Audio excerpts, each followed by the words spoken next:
ये है talks news network और आप देख रहे हैं पॉलिटॉक्स, राजनीति का कच्चा चिट्ठा। देखिए, पिछले 1.5 महीने से ज़्यादा हो गया और देश भर में आज किसान आंदोलित है। दिल्ली की सीमाओं पे हज़ारों लाखों की संख्या में इस कड़ाके की ठंड में अनगिनत किसान धरना दे रहे हैं और गांधीवादी तरीके से अपनी मांग को मनवाने की कोशिश कर रहे हैं।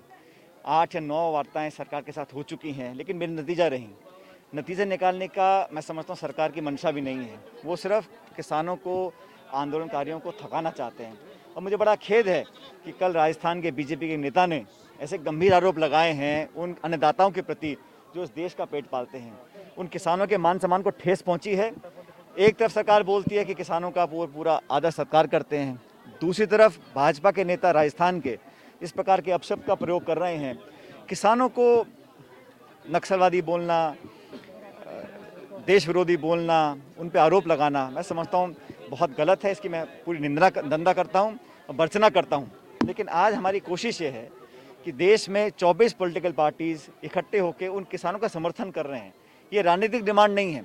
किसानों के भविष्य और उनके हित को देखते हुए पूरे देश ने संकल्प लिया है कि सरकार से निवेदन करें कि इन तीनों कानूनों को वापस लें।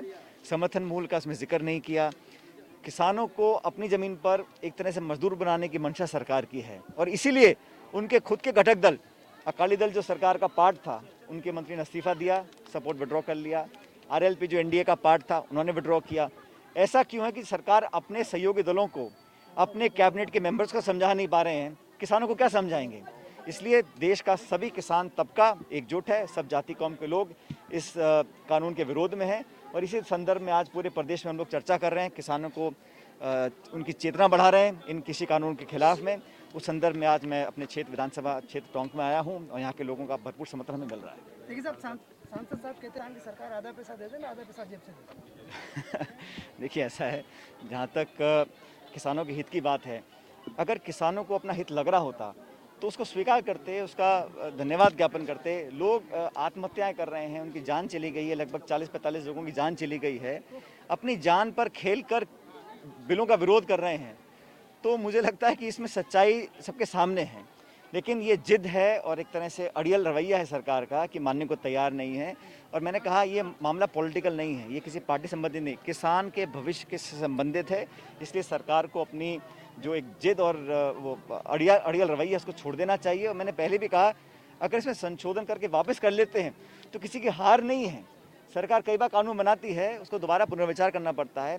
संसद में जिस प्रकार पास हुआ, जल्दबाजी में पास कराया गया, चर्चा करी नहीं गई, आम सहमति के बाद छोड़ दीजिए, राय तक नहीं ली गई, तो किसान आक्रोशित है। और खासकर इस देश में 86% जो किसान है वो लघु किसान है, छोटा किसान है। वो कहाँ बड़े बड़े उद्योगपतियों से संघर्ष कर पाएगा?